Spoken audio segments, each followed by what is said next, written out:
श्री शंकर गीता अध्याय 13. श्री भगवान उवाच. श्री शंकर महाराज उवाच. हे दोघेही मुळात एकच, वंदन दोघांचं द्विवार.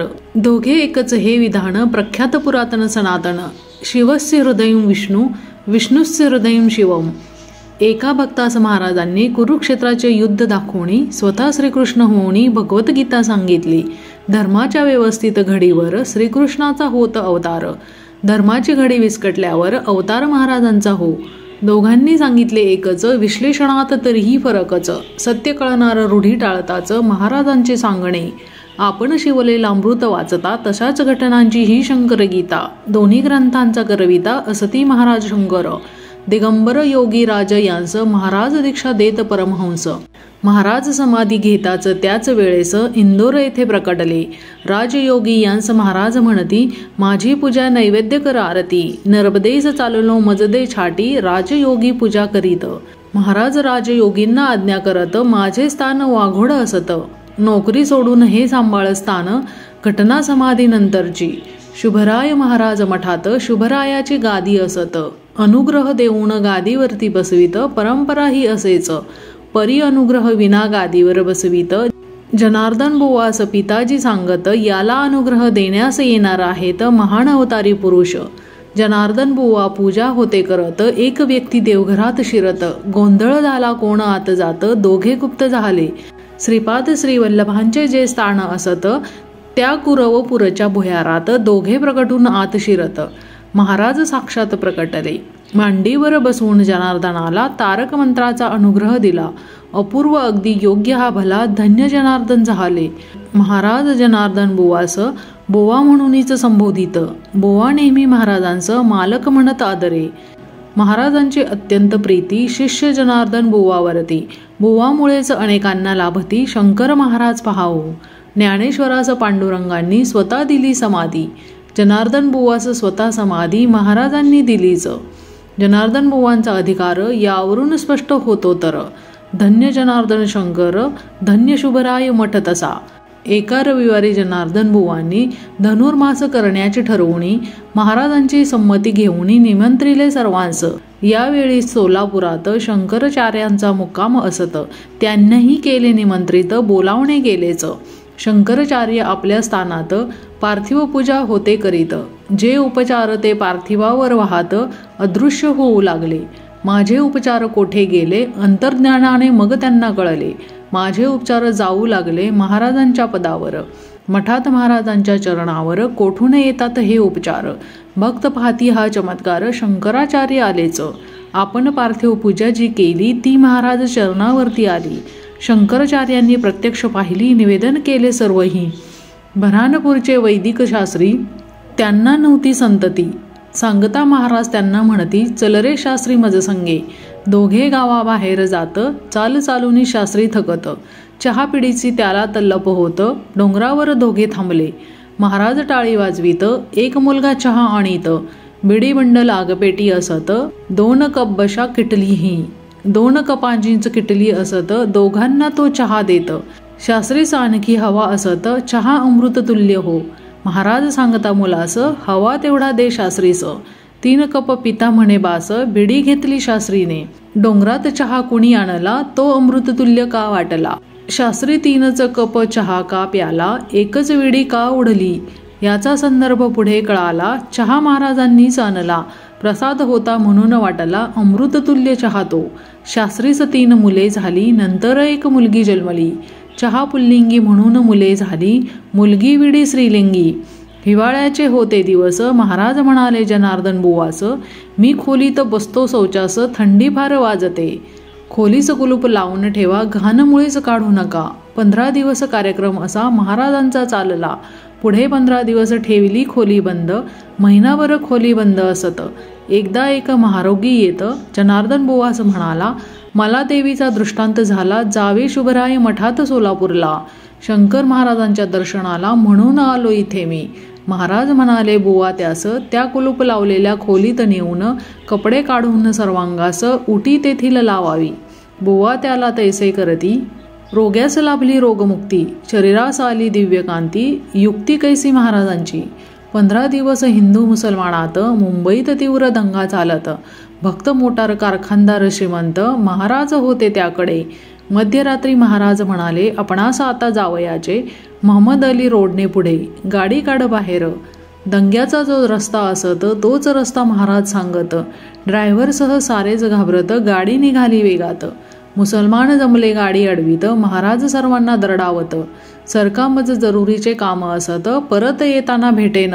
आश्चर्य मुसलमान बाजूस झाले. महाराज काळबा देवीकडे गेले. बंद दरवाजे पटापट उघडले. रौद्र रूप घेत महाराजांनी शिव्यांची लाखोली काळबा देवीला वाहिली. पटापट दारे बंद झाली. महाराज बाहेर पडताच आल्या रस्त्यानेच मोटार परतली. सर्व मुसलमानांची गर्दी झाली. पुष्पहार प्रत्येकाच्या करकमली. तबक पान सुपारीचे. महाराजांची ते वाटच पाहत. या अल्ला या परवार दिगार, या खुदा ऐसे म्हणत घालत हार प्रत्येक महाराजा. पान सुपारी वाटली. यातच रात्र संपली. द्वेष काळोख संपूर्ण उगवली. प्रभात नव्या दिवसाची. इंग्लंडचा एक युरोपियन असत. गव्हर्नर होता कलकत्त्यात. बायको त्याची इंग्लंडात. महाराज कलकत्त्यामध्ये. बदली होईना, रजा मिळेना. गव्हर्नरास होती यातना. एका मित्राने सांगितले त्यांना महाराजांना सांगावे.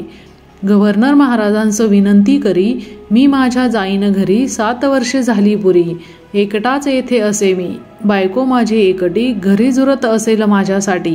बदली व्हावी मम उठाउठी. ऐसे करावे महाराज. महाराज त्यांना समजावीत.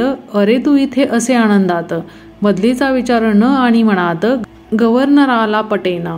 प्रत्यक्ष तुझं पहावयाचे असेल जर, पहा माझ्या हातावर. हात दाखवून त्याच्यासमोर महाराज त्याला म्हणाले. महाराजांच्या हातावर गव्हर्नरास दिसले आपले घर. बायको घेऊन प्रियकर रममाण होती झालेली. जणू टीव्ही आहोत पाहत ऐसे दृश्य स्पष्ट दिसत. परपुरुषास पाहून भडकत पित्त गव्हर्नराचे. गव्हर्नर म्हणे संतापून, आताच इंग्लंडला जाऊन करतो त्या पुरुषाचा खून. गोळ्या झाडून क्षणात. महाराज गव्हर्नरास म्हणती, इंग्लंडला जाण्याचे कारण नाही. आत्ताच गोळ्या घालून खून करावा लगेच. त्या पुरुषाचा दोष नसून तुझी बायकोच त्याकडे जाऊन त्याला अंते बोलावून तिच्यावर गोळ्या झाड तू. गव्हर्नर गेला भडकून. बायको महाराज हातावर देखून तिच्यावर पिस्तूल रोखून 6 गोळ्या झाडल्या. गव्हर्नर येता भाणावर आपण महाराजांच्या हातावर गोळ्या झाडल्या भराभर. पश्चाताप त्याला झाला.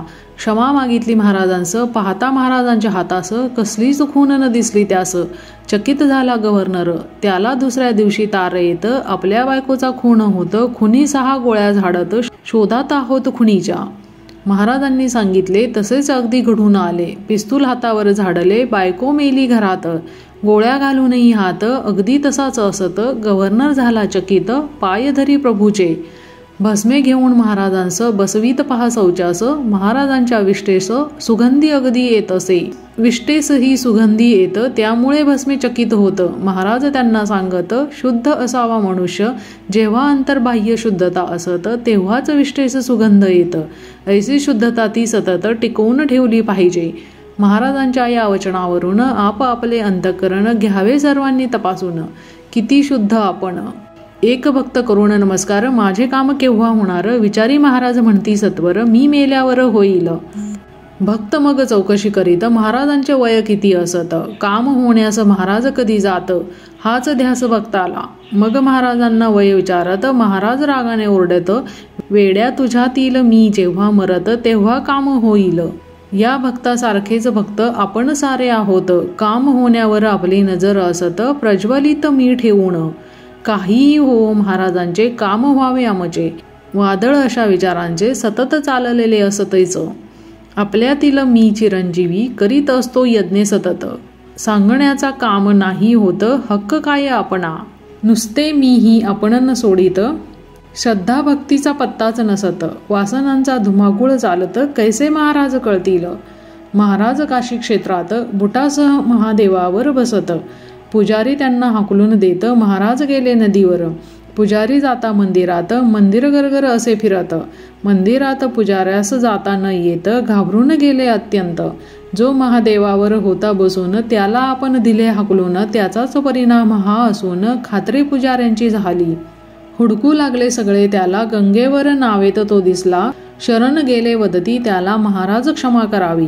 महाराज वदती रागावून, का आलात विश्वेश्वर सोडून. महादेव मंदिरात नसून मंदिर फिरते गरगर. पुजाऱ्यास महाराज सांगत, जा दिसेल विश्वेश्वर मंदिरात. मंदिराचे फिरणेही होईल शांत, पुजारी गेले मंदिरी. मंदिराचे फिरणे बंद होत, विश्वेश्वर मंदिरात दिसत. पुजारी महाराजांची पूजा करीत मोठ्या भक्तिभावाने. आधी पूजा महाराजांची, नंतर काशी विश्वेश्वराची. महिनाभर याप्रमाणेची महाराज होते नावेत. पहिला निजाम महाराजांना भजत, दुसरा निजाम मुळी न मानत. त्याने दिवाण सालार जंगाकडून हाकलून दिले महाराजा. महाराज म्हणाले दिवाणाला, तुझा राजा सिंहासनावर मला पुन्हा बसवतो की नाही तेच पहा. वादळ सुटले लगेच. मुसळधार पाऊस सुरू झाला. गाव पाण्यात बुडाला. दुसरा निजाम घाबरला. अचानक कसे घडले हे. सलार जंग म्हणे निजामाला, तुम्ही हाकलून दिले महाराजाला, संकट भोवले तुम्हाला. शरण जाता टळेल. निजाम महाराजांचं शरण जाऊन सिंहासनावर त्यांना बसवून महाराज म्हणाले, खन नारळ देऊन ओटी भरावी नदीची. ओटी भरता तासात पाणी संपूर्ण ओसरत. महाराज निजामास म्हणत, परीक्षा पाहतोस काय मम. तुझी एकच पिढी राज्य करील, तू रजक धोबी गुरु चरित्रातील. तुला मीच राजा केले असत, राज्य बुडाले नंतर. गणेश महादेव अभ्यंकर याना युद्धात पॅन्टवर. गोळ्या लागल्या भरपूर, चाळणी झाली पॅन्टची. परी पायास नुसती जखमही, मुळीच अगदी झाली नाही. ऐसे कैसे घडले पाही. अभ्यंकर चकित झाले. पुढे महाराज त्यांना म्हणत, अरे गोळ्यांचे वार मी सोसत, कसे वाचलो युद्धात. अभ्यंकरांना समजले महाराजांची स्वाक्षरी असावी आपल्या संग्रही घरी. अभ्यंकरांना वाटे अंतरी. महाराज म्हणाले, महाराज या कागदावरी करावी आपली स्वाक्षरी. महाराज म्हणाले, मी तरी सही नाही करणार. निश्चयाने म्हणाले अभ्यंकर, मी तुमची सही घेणार. महाराज वदत, मी सही न देणार. शर्यत लागली दोघांची. पुढे महाराज काशीस जात, पुजाऱ्याच्या घरी राहत. तेथून ते पत्र धाडत अभ्यंकरांना नगरास. मला पैशांची जरुरी असत, इथे न कोणी मज पैसे देत. आपण पैसे पाठवावेत पुजाऱ्याच्या नावाने. महाराजांचे पत्र वाचून अभ्यंकर गेले आनंदून. महाराजांस पकडतो युक्ती करून, जिंकणार मी शर्यत. ऐसा त्यांनी विचार करूनी पैसे पाठविले मनी ऑर्डरनी. शंकर महाराजांच्या नावाने पुजाऱ्याच्या पत्त्यावर. पोस्टमन गेला पुजाऱ्याच्या घरी. शंकर महाराज कोण विचारी. हेच आहेत म्हणे पुजारी. पोस्टमन म्हणे सही कर. महाराज फॉर्मवर सही करत. पोस्टमन त्यांना पैसे देत. पावती अभ्यंकरांना मिळत. सही पाहू लागले. शंकर दत्तात्रय उपासनी. ऐसी महाराजांची सही असूनी. सही शीलबंद अगदी करूनी तिजोरीत त्यांनी ठेवली. जेव्हा महाराज घरी येत, अभ्यंकर त्यांना सांगत, महाराज मी जिंकली शर्यत, तुमची सही मजपासी. अशक्य असेल तर दाखव. अभ्यंकरांनी तिजोरीतून लगेच पावती काढून पाहताच चपापले. पावती सर्व तशीच असून फक्त स्वाक्षरी झाली अंतर्धान. महाराजांचे धरून चरण साष्टांग केले वंदन. महाराज दशावतारी नृत्य केव्हा केव्हा करत असत. नृसिंह नृत्य कळस असत. नृत्य सर्व शास्त्रोक्त. देखून महाराजांची करणी वंदन केले त्यांच्या चरणी. 13वा अध्याय या ठिकाणी विराम आहे पावला. श्री शंकर महाराज की जय.